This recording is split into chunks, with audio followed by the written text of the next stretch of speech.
I mean, several streets over, I would be up, around and new. And there was no problem. It's just what we did. And we really didn't have a whole lot of, don't go that far. Just, because you wasn't, ladies, I wasn't going to ride that far. Go and ride some more, Now, if I can't see you, you're too far. Because the world is just too bad. But God tried to set people, and particularly his people, up to be just good folks. The next series of laws covers 6 areas. First, seduction. If a man seduces a maiden who was not brothed, a virgin, he was required to pay the marriage price. You wasn't just gonna get you something for free and walk away now. That's right. You gonna have to go see her daddy.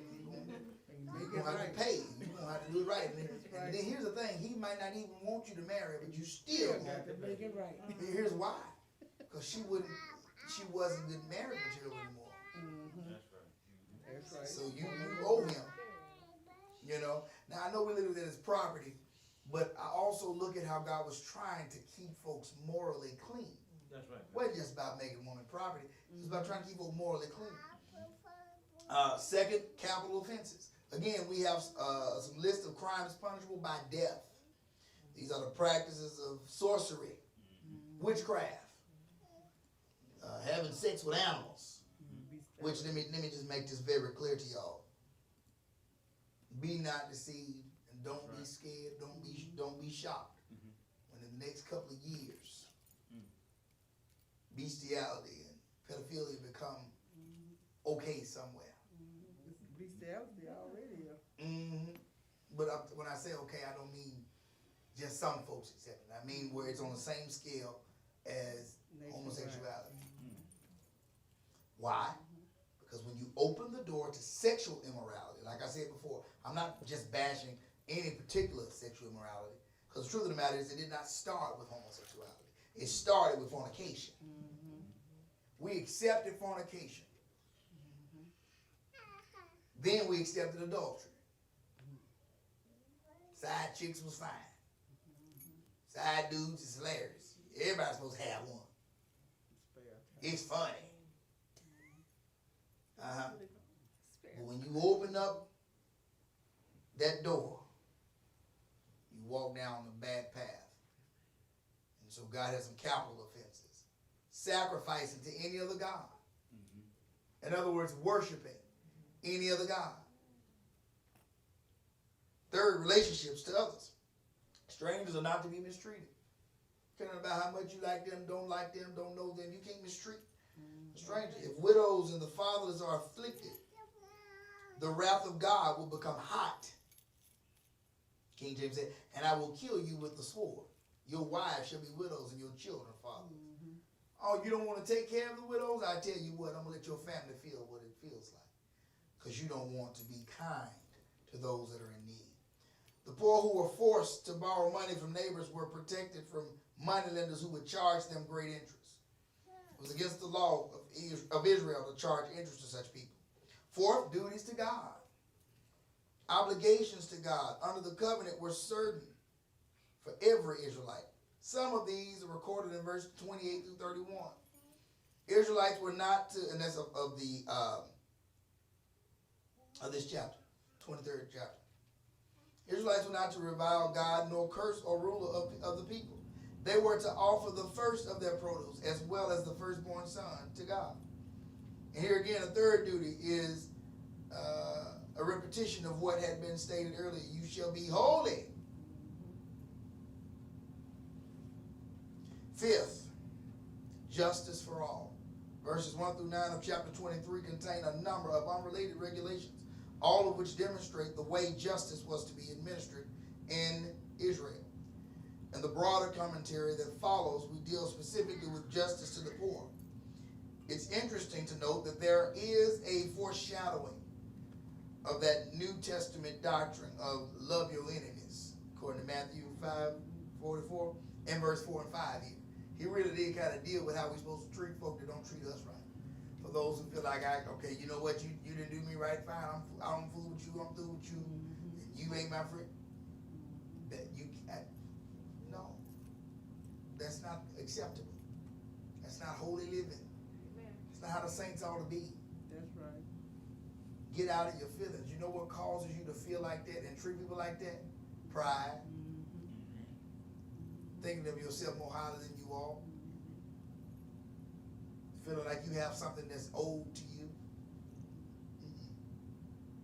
I'm out. We also look at that in the next section. So the impact of this session is on justice, and that justice for the poor is not to be perverted or distorted. All right, then 6 Sabbaths and sacrifice feasts were labeled here.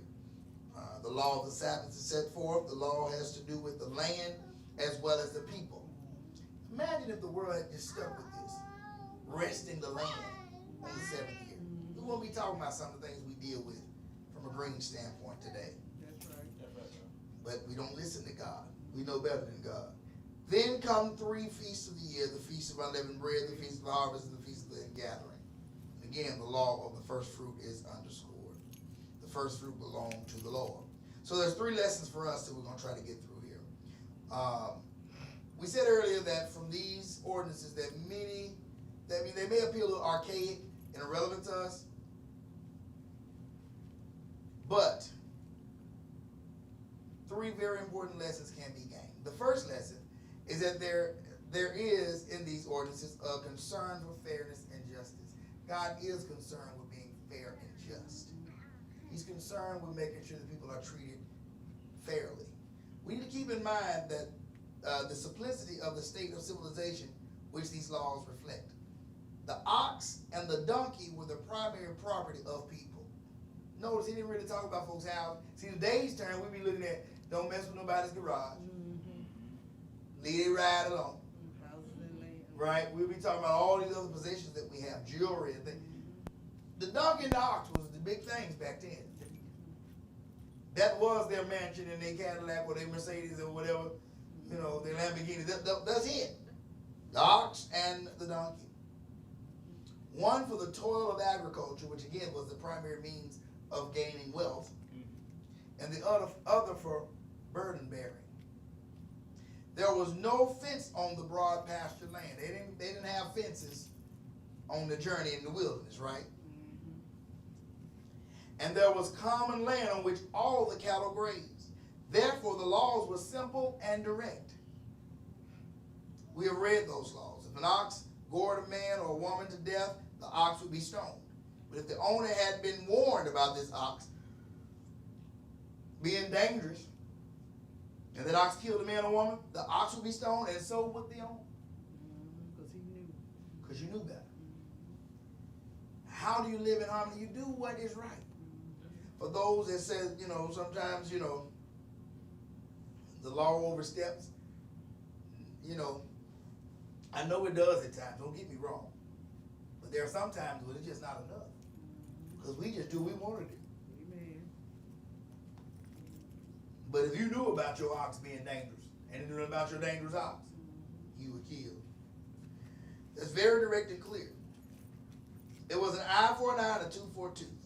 But the foundation of these simple and direct laws was an effort for fairness and justice to prevail. Witnesses are warned against inventing untrue tales and circulating them. In other words, gossiping. Child. Look, you didn't hear this from me, but I saw over there they was doing it. Or taking something that may be somewhat true and changing it to make it negative. Worse than what it is. Y'all, Ed Lewis just said, right. Y'all, he wasn't listening to nothing Pastor said. Matter of fact, I even heard him say, I heard him. He had an attitude the whole time. I didn't know what to say. I just sat there. I couldn't believe this was happening. In the middle of service. Not the other Lewis. Now, but keep in mind, all he said was, and I didn't lie about the fact that, but it wasn't the same way. And I changed that, and I ran with it. Now I'm going to tell everybody I know. Child, I don't know what's going on over there, but You didn't hear I mean, about old time Baptist preacher. Old time Baptist preacher. So right, Pastor. And it wasn't even like that. It didn't have nothing to do with that. But we take that around, and it happens. God warns against that. He warns against that because it causes problems. So discord. It does. Witnesses are warned against that. Judges are warned against being affected by the voices of the multitude. Be fair. You're in leadership, but it's hard for you to really deal with what needs to be dealt with because everybody like this one person. So you got to, no. You got to be fair.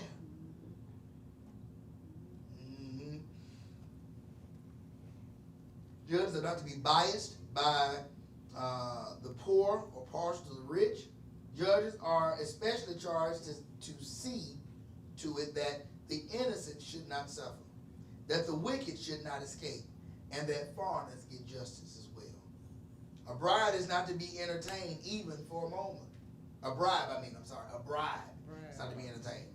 Accusers are also especially exhorted not to slay the innocent by making a false charge, which even if it is disproved, could blight the defendant's name and soil his character.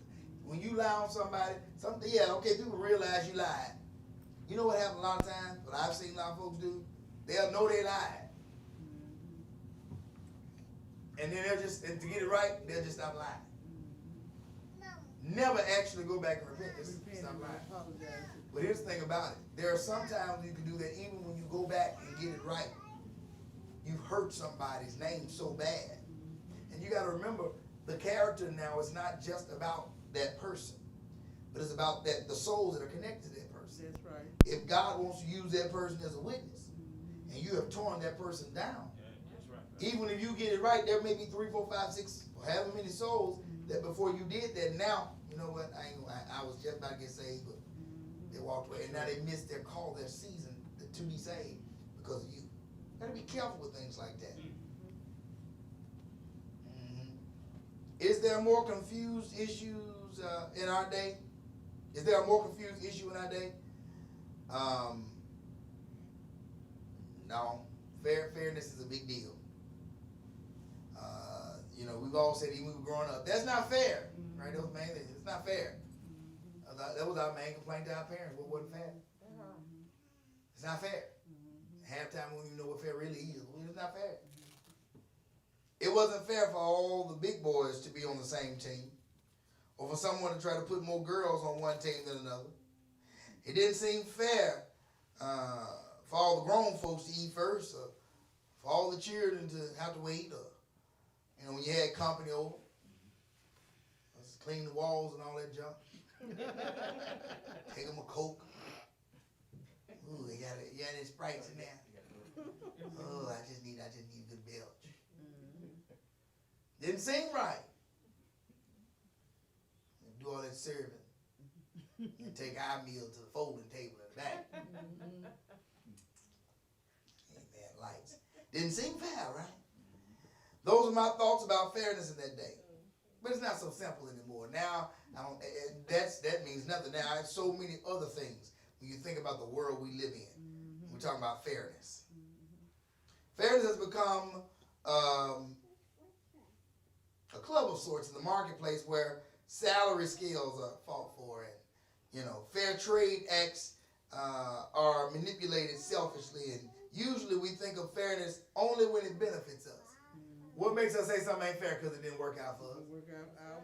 You ain't never heard somebody say, this ain't fair, I come out too good. That people don't normally do that. You give somebody too much change. Very few folks go back because you gave them too much change. That's right. Everybody come back, you missed that penny.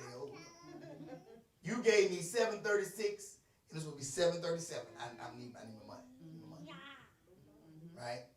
We do that. That's right. That's right.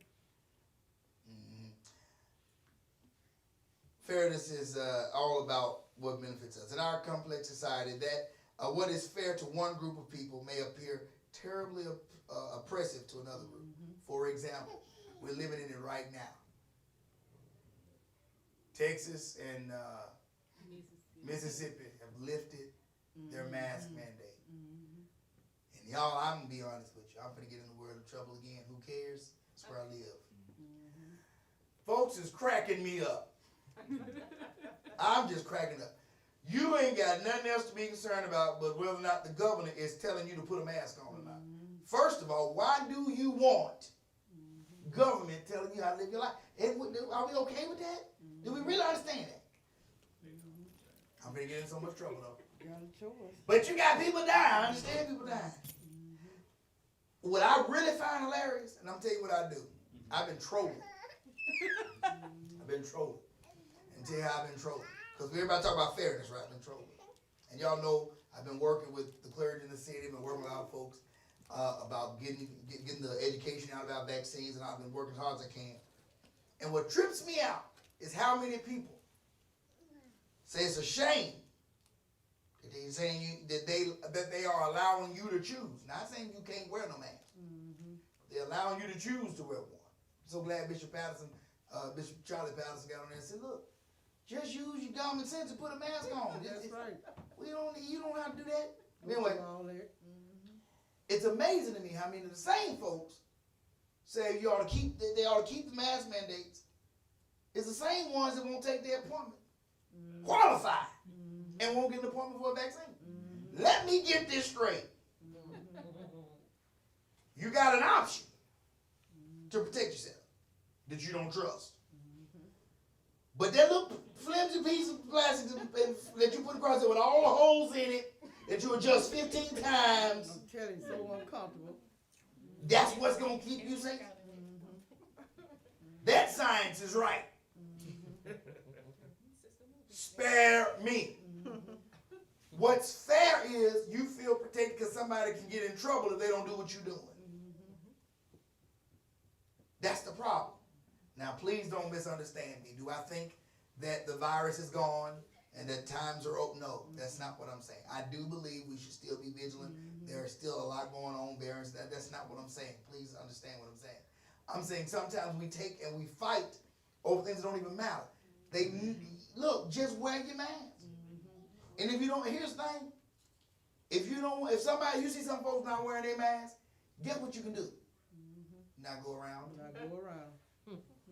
Put yours on and don't go around. Guess what that's going to do? Get you back to your same house the exact same way you left it. Instead of going up, I can't believe, sister, you ain't got your mask on. I'm going to walk up to you with mine on halfway wrong. I'm going to walk up to you. It's a shame you ain't got yours on. She been vaccinated 3 months. The lady told me. You know, go ahead. Sorry, the lady told me yesterday that I was getting ready to get the vaccination. She said, "You gonna take that shot?" I said, "Yes, ma'am, I am." You gonna be laying up dead somewhere. And I said, "My chance is as good as yours. If you don't take it, you probably laying up dead somewhere." I mean, it's like, look, right? Why you got to fight about it? If you just dead set on not doing, fine. But don't bother me. That's right. And don't expect me to protect you. Well, I'm gonna see how I do y'all first. Right. Well, then go ahead. And that's the wait and see mentality. That's what gets so many folks sick. We also waited to see how deadly it was. Remember that? Don't y'all remember we didn't think black folks would get it? Y'all remember that? Oh, I ain't seen nobody black. You know, they were black, they showing their face. They ain't showing their face yet. No, HIPAA laws why they ain't showing their face. Right? I'm saying we go through so many changes and we get to arguing. That's why God put this in there. Look, He give us how to worry about it, how to handle folks. If we just stick to the word, we don't get lost in things. You can have your own opinion, and guess what, y'all? It can be different than mine. It can be different than somebody else. That's fine. Disagree. All I ask is make sure it's based on wisdom when it comes to your health, because I don't want, like I said Sunday, I say it again, I'm the one got to stand over. Send out the group text, pray for so-and-so. I know I got to do that. Because I have to do that, that requires that I at least tell you to study. But other than that, you may feel like the color blue is the best color. I mean, I like blue. You may feel like the color yellow is the best color. And I said blue is the best color. That don't make nobody more say than the other. That's right, or right or wrong. That's right. Doesn't mean that things aren't fair because I like blue, I got more blue masks, you know. And see, you want a yellow mask, and the church just ain't fair because ain't no yellow mask in it. Y'all see how we do fairness? We got to be careful with that because God doesn't work that way. He wants us to be wise in our dealings. And I have seen some interesting little debates, and everybody, you know, mad and calling the governors crazy. Look, he got more he need to be dealing with than whether or not you got a mask on your face. If you feel like you need a mask, put the mask on. If you feel like you don't.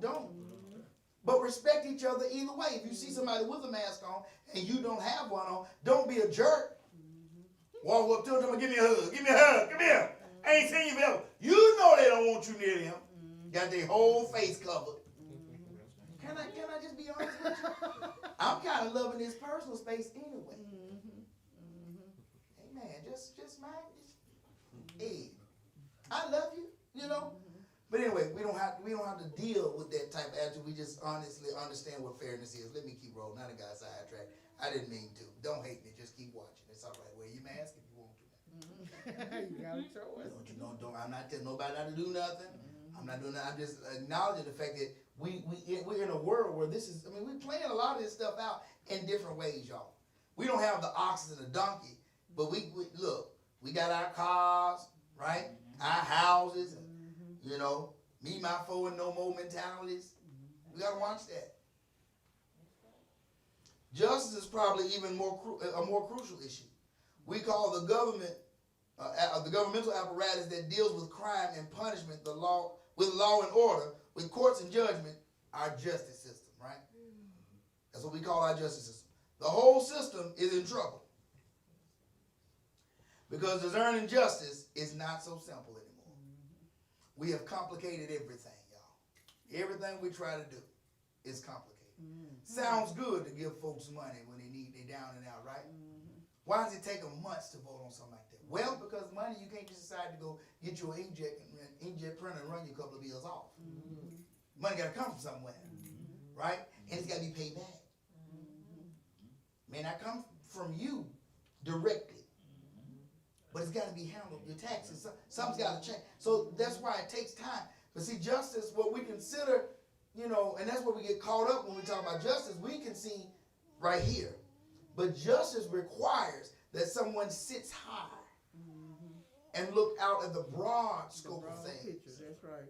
And it may not feel good to you right then, but it takes trust that the judges in this broad scope have your best interest at heart. And that's difficult. It's very, very difficult.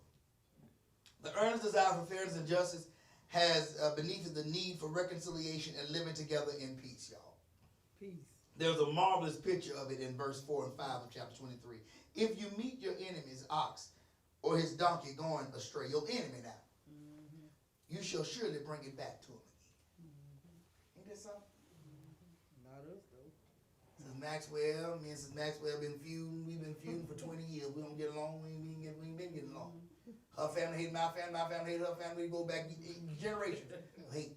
And I see that her dog done got out the fence. Good riddance.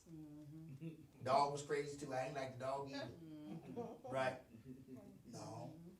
That ain't how it's supposed to be. Because we're supposed to have so much love. That's right. We're supposed to have so much. And here's the thing, y'all. This was given before Jesus.